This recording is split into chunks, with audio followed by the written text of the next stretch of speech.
Pichincha Universal, generando noticias. Minutos ya en punto, comenzamos nuestro primer diálogo de la tarde. La bienvenida a Jesús Salas, docente del Centro de Gobierno del Instituto de Altos Estudios Nacionales. Sí, tenía la inquietud de por qué centro, cómo es que se divide el IAN. Bienvenido, por cierto, muy amable por estar aquí. Buenas tardes, María Isabel, muchas gracias por la invitación, ¿no? Bueno, en el IAEN tenemos la modalidad de centros académicos, es el equivalente a las facultades en las otras universidades. Y al que yo pertenezco es solamente uno de los 5 o 6 centros que tiene el instituto. Vale decir que el instituto fue creado y su orientación está hacia el estudio y el análisis de la gestión pública y de la administración pública en el Ecuador. Entonces es una universidad de posgrados que... Por excelencia del Estado para el Estado. Claro, y así está establecida en la ley de educación, ¿no?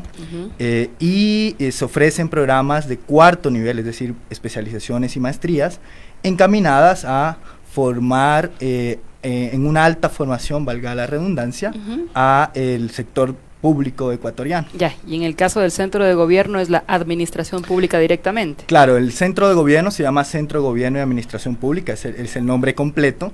Y claro, tenemos 6 programas, todos enfocados hacia la gestión pública, la administración pública. Tenemos un programa en gerencia de empresas públicas bastante apetecido y siempre en las convocatorias numerosas.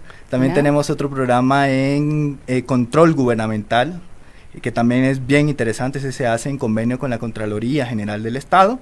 Y el programa más reciente es una especialización que tenemos en gestión territorial, ¿no? Que también es bien interesante. Muchas personas de provincias, sobre todo de los gobiernos autónomos descentralizados, optan por este programa porque está especializado en ofrecer un enfoque bien específico para la gestión o para la buena gestión territorial. Perfecto. En este marco, entonces, comencemos con el análisis y queremos relevar que estamos realizando todo este ciclo de entrevistas a la Academia en virtud de cuánto necesitamos reflexión en los grandes temas. Y en este sentido quisiera que haga una valoración inicial de lo que fue el anuncio de rearme de una buena facción o buena parte de las Fuerzas Armadas Revolucionarias de Colombia y evidentemente cómo esto afecta al Ecuador. Claro que sí.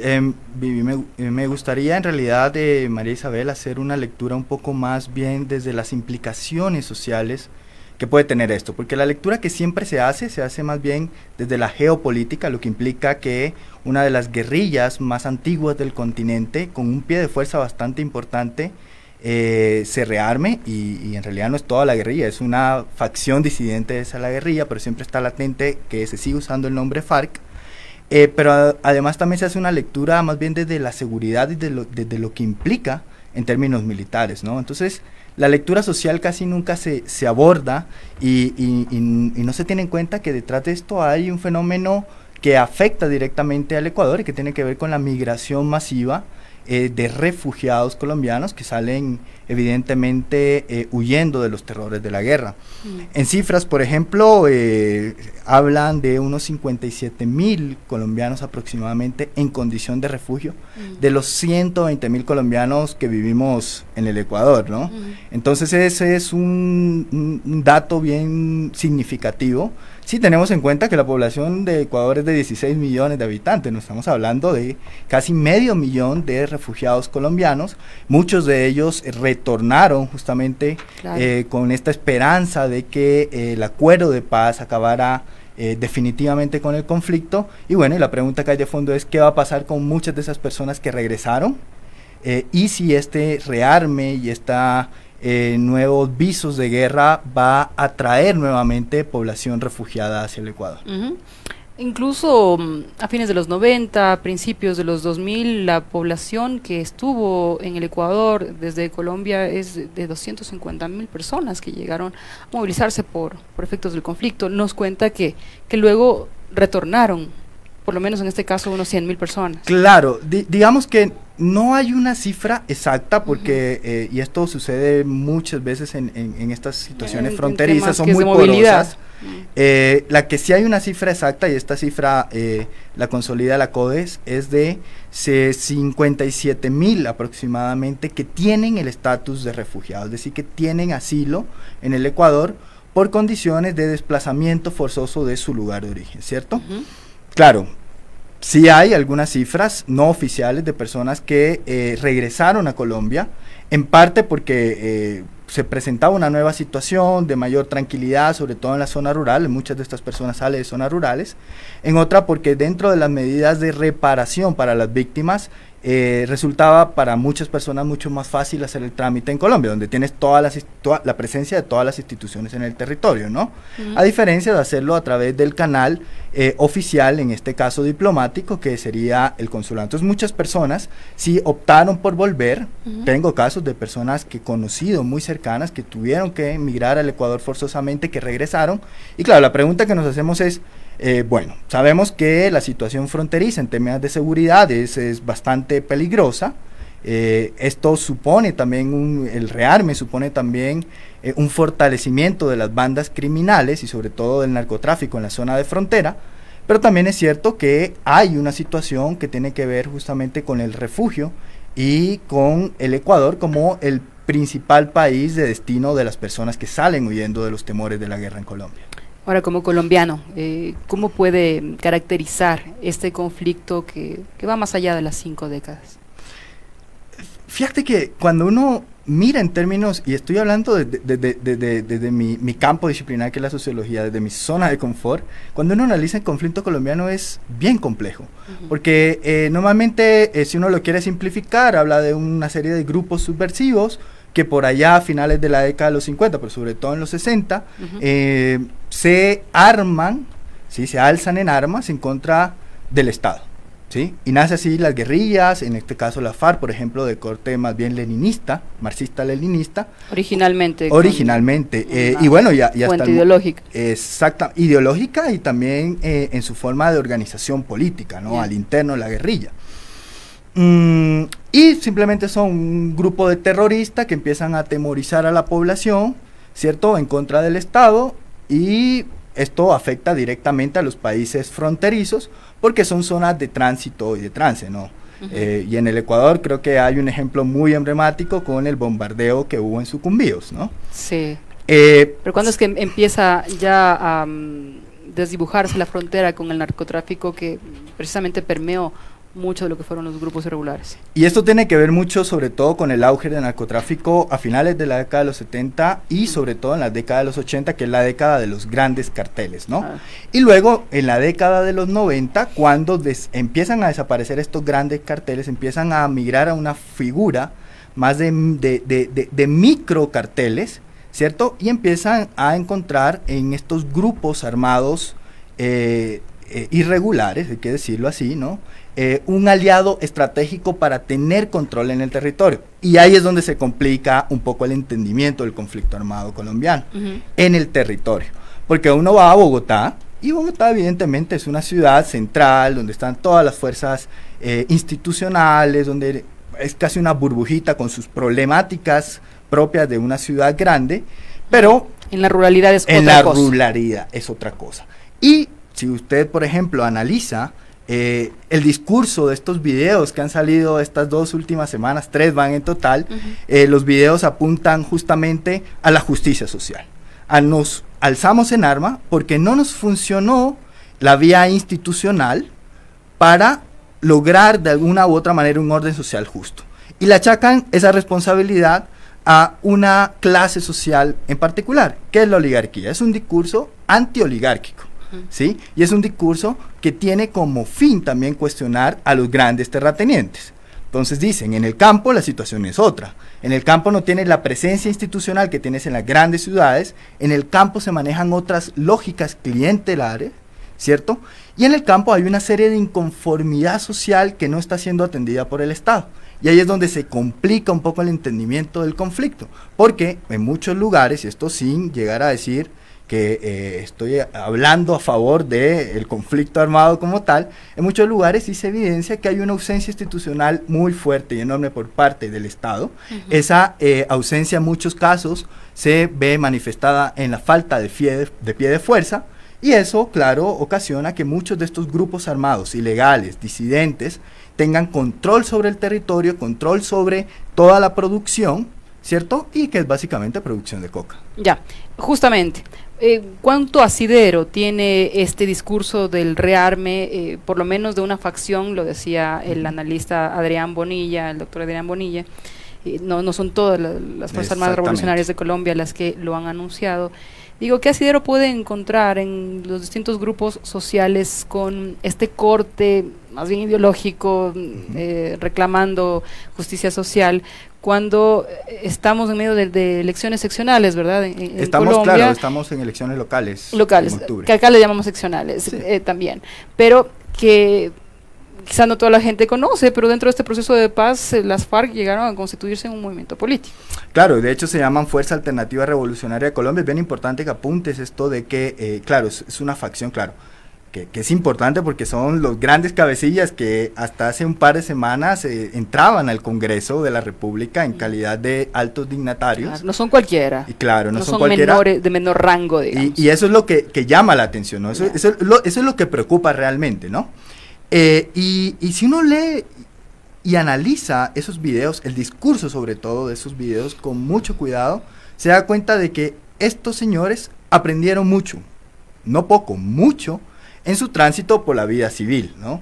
Y se nota mucho en la forma como construyen el discurso, un discurso que no se centra tanto en el odio, ¿sí? Son muy cuidadosos con el lenguaje cuando ellos dicen, por ejemplo, que su punto o su enemigo frontal no es el policía, no es el soldado, no es el funcionario público que hace bien su trabajo, sino las grandes cabezas de la oligarquía que están detrás de esto, a los que les interesa mantener la guerra. Entonces uno dice, aprendieron algo, aprendieron al menos de cómo construir adecuadamente un discurso que llame la atención al menos de un sector de la población. Ahora, aquí el juego viene siendo un juego mediático también, ¿no? También hay que ver cómo los medios de comunicación, que en Colombia son bien importantes en la construcción de la opinión pública, ahora en las elecciones, en la construcción de el voto de opinión pública, tiene ahí en la población. ¿Y qué tipo de incidencia tiene en ese clima electoral? Exactamente. Ahora viene, por otro lado, viene el tema de, literalmente, del conflicto propiamente, o sea, de rearme, lo que implica en términos de guerra. Porque se habla, ¿no?, de una cifra de cerca de 1.200 a 1.500 disidentes, tampoco es muy exacta la cifra, pero en relación a las personas que continúan desmovilizadas es un número mucho mayor, ¿no?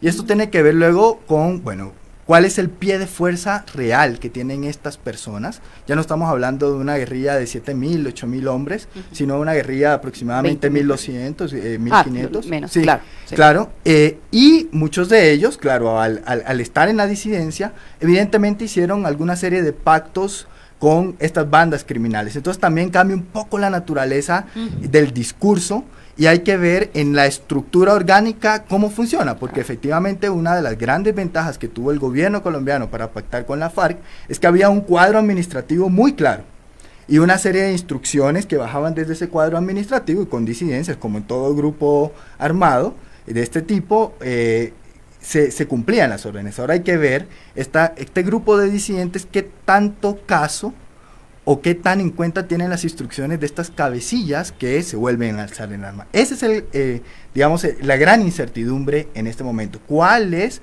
la fuerza real, el pie de acción real que tiene este grupo de disidentes, por más que esté encabezado por grandes cabecillas que en realidad mueven hombres? Pero hay que ver cuál va a ser el nivel de acción que va a tener frente a las órdenes que ellos estén dictando. Y otros grupos disidentes, como por ejemplo este Oliver Sinisterra, tan ingratamente conocido por los ecuatorianos.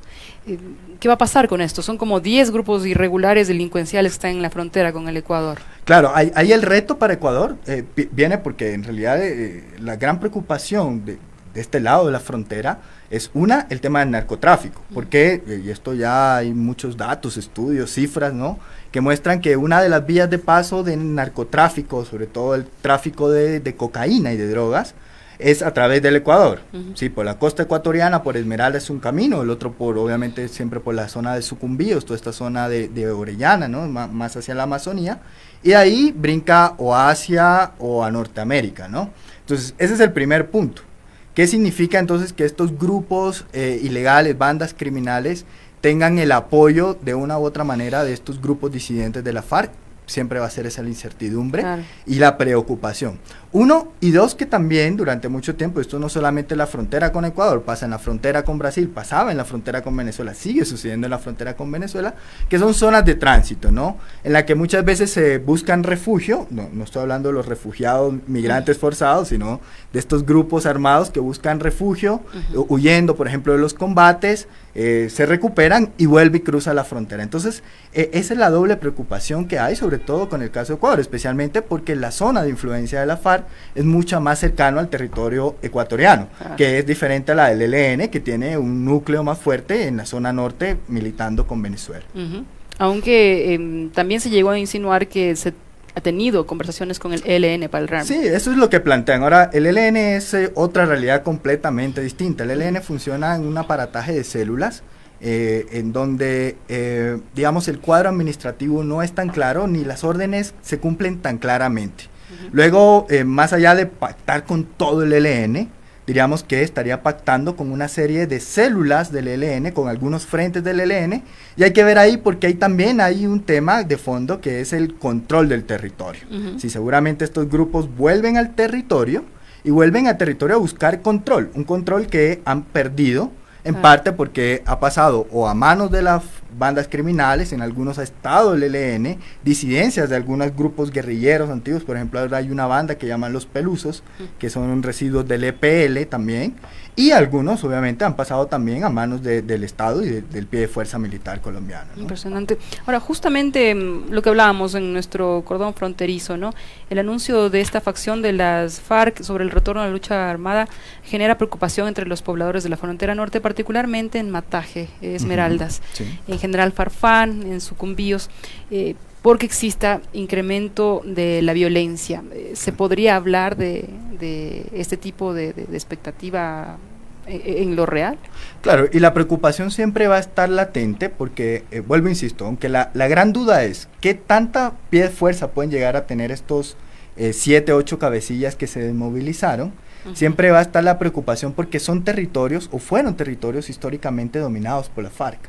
Y al volver, obviamente, empieza esta lucha por el control territorial, no solamente entre la FARC y el gobierno, es decir, y las fuerzas militares, sino también con las bandas delincuenciales que han venido ganando, digamos, terreno en esas zonas que quedaron, digamos, ahí vacías.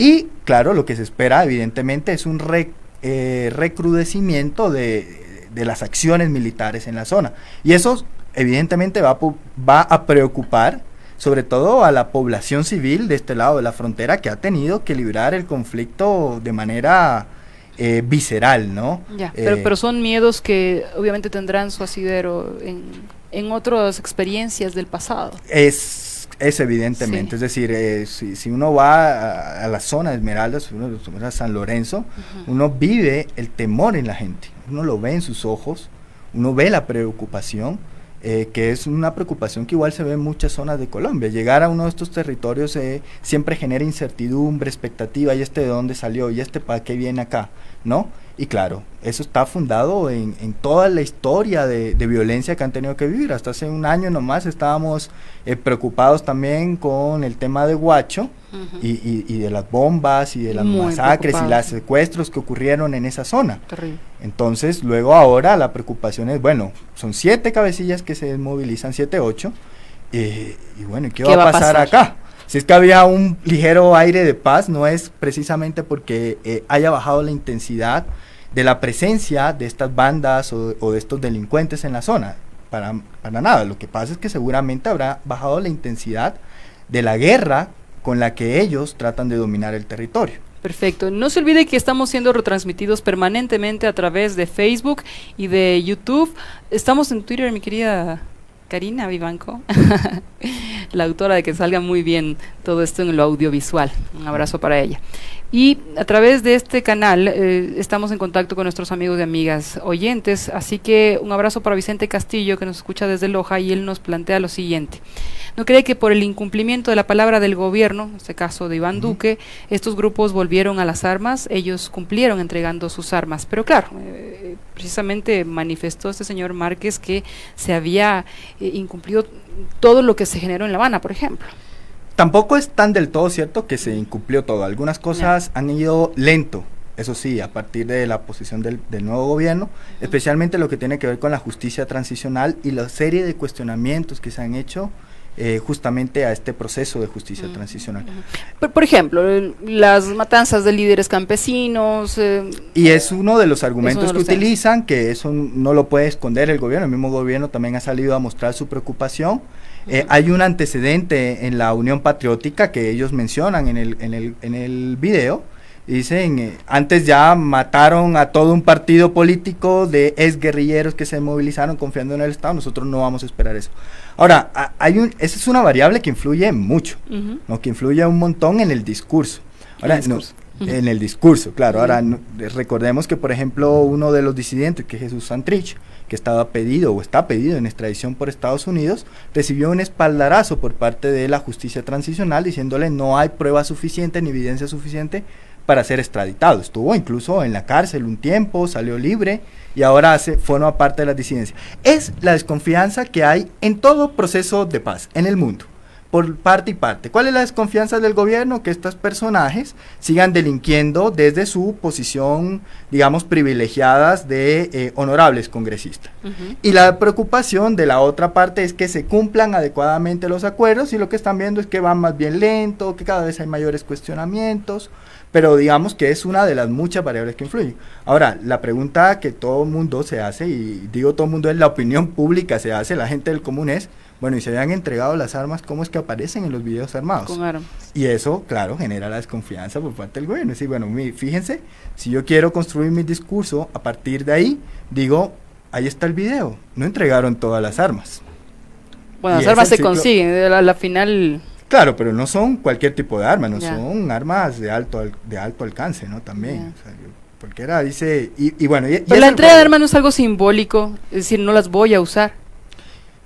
Tener en las manos siempre es un mensaje. Es un mensaje de fuerza, de decir, nosotros decidimos tomar las armas y aquí están las armas que decidimos volver a tomar. Y planteamos un objetivo específico, en este caso lo que ellos llaman las oligarquías, ¿no?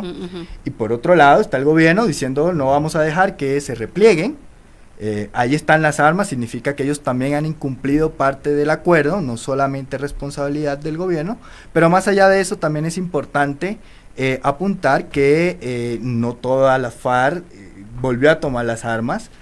Algunas personas, entre ellos Rodrigo Londoño, que ha sido como digamos la cabeza política del nuevo partido que se formó a partir de la FARC, sale también a respaldar el acuerdo, ¿no? Es decir, aquí hay personas que estamos cumpliendo con nuestra parte, que hay cuestionamientos, evidentemente, a ellos les tocan casi en todas las plenarias del Senado tener que enfrentarse con esa situación de cuestionamiento, pero decir, a pesar de todo, seguimos aquí. Entonces, la situación ahí del gobierno está en apuros, ¿no? Porque decir, tengo la mitad más uno, es decir, la gran mayoría en el desarme, en la vida civil, y tengo la mitad menos uno armado. ¿Qué voy a hacer ahí? Ese es el desenlace que estamos esperando. Ya, ¿has tenido acceso a lo que es la información del Ecuador? El 4 de septiembre se reunió el Gabinete de Seguridad para analizar los informes de las Fuerzas Armadas ecuatorianas, Policía Nacional y el Centro de Inteligencia Estratégica sobre los efectos del conflicto colombiano en la seguridad interna del país. Estuvieron el vicepresidente Otto Sonnenholzner, los ministros de Defensa, Gobierno, Relaciones Exteriores y otras autoridades. Los informes no son alentadores, dice el gobierno, las consecuencias para el Ecuador son previsibles. De acuerdo con el segundo mandatario, podrían incrementarse actividades ilícitas en la frontera norte, lo que comentábamos, por los grupos delincuenciales y con repercusiones en todo el país, manifiesta Otto Sonnenholzner. Efectos como el narcotráfico, como que sigan tratando de hacer prosperar la minería ilegal. Tenemos que estar listos, contamos con las herramientas. ¿Cómo ve al Ecuador en esta posibilidad de hacerle frente a lo que se viene? Bueno, de lo que planteabas ahora que leías estos datos y de lo que ha salido en la prensa sobre todo, ¿no? Claro, o sea, la situación es de completa incertidumbre y de prevención ante lo peor. Y en ese caso me parece que el gobierno ecuatoriano está bien preparado, o sea, está planteando los posibles escenarios, una visión también bastante prospectiva de lo que puede pasar en el país y decir, estamos preparados. Claro, lo que se espera es como un recrudecimiento del conflicto. Este recrudecimiento del conflicto sin lugar a duda va a traer población migrante forzosa al Ecuador, va a traer sin lugar a dudas bandas delincuenciales o grupos armados que van a estar cruzando la frontera, replegándose en el territorio para volver a contraatacar allá, y para eso, claro, tiene que estar preparado el Ecuador, porque lo que se viene en zona de frontera, que es la zona roja, justo, que es la zona además donde tiene mayor presencia la FARC, va a ser nuevos, ¿cómo le decimos?, combates. Y eso sin duda afecta directamente al Ecuador.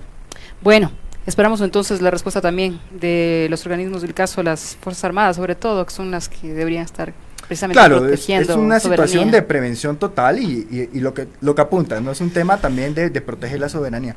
María Isabel, no sé si tú me dejas hacer una pequeña invitación, porque la próxima semana, el día lunes y martes, esto es 9 y 10 de septiembre, vamos a estar en el IAEN realizando la conferencia anual LACPA 2019, que va a ser así en Quito.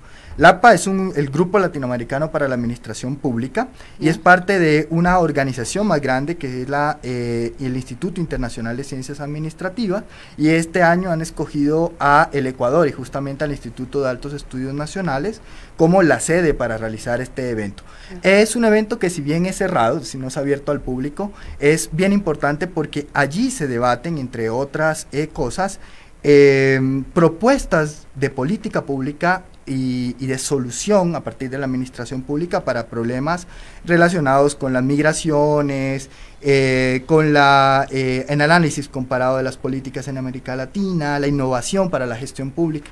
Entonces es bien importante también que la gente conozca que se están desarrollando estas iniciativas, que Ecuador sigue jugando un papel muy activo y muy importante, digamos, a nivel internacional en estos temas de vanguardia, y que para el caso el Instituto de Altos Estudios Nacionales como universidad de posgrado del Estado está liderando todos estos. Permítame para reiterar la información, este es el Latin American Group for Public Administration. Entonces, el Grupo Latinoamericano para la Administración Pública, LACPA, realiza este programa 2019 el 9 y 10 de septiembre, ¿no? Esto es de lunes que comienza el Hoy No Circula. Lunes y martes, precisamente. Lunes y martes con una agenda muy interesante. Hay, bueno, participantes del propio país, pero también vienen de otros, Puerto Rico, México, Costa Rica y Colombia, veo que aquí claro, sí, presentes. Hay también invitados de Brasil, de Estados Unidos, y todos son investigadores de alto nivel. Por ejemplo, vamos a tener la presencia de André Noel Roth, que es una autoridad, por decirlo así, en temas de gestión y administración pública. Por el parte de Ecuador, por ejemplo, hablando de estos temas de migraciones y de refugio, va a estar Daniela Celeri, Guillermo García, Adrián Velázquez, que son personas que vienen trabajando sobre estos temas bien fuerte y bastante consolidados en la región. Muy bien, muchísimos éxitos. Muchas gracias, María Isabel. Nos contarán qué sale de novedades de allí, ¿ok? Claro que sí, con todo gusto. Seguimos salvando el mundo. Muchísimas gracias, mi estimado Jesús Salas, docente del Instituto de Altos Estudios Nacionales, ha estado con nosotros en Punto Noticias. Pichincha Universal. Aquí se escuchan bien las noticias.